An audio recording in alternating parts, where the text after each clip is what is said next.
Today I've made some storage for my wood material. There was a bunch of stuff there before, and I had to cut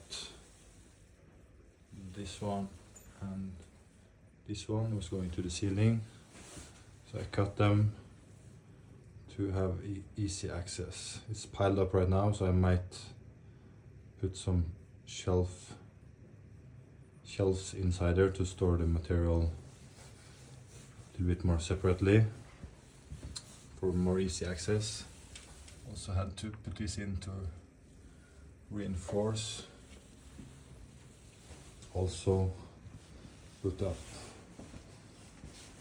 a shelf or bench in this room, so I might do one more on the side to have a deeper shelf, or I'll put one above. I don't know how this is gonna end up yet, but I just put stuff up and see how it works. So at some point I might have this shelf for wood material and stuff I'm working with, and this room can be a room for to store the tools I have. But I will iterate as I go along and share the process.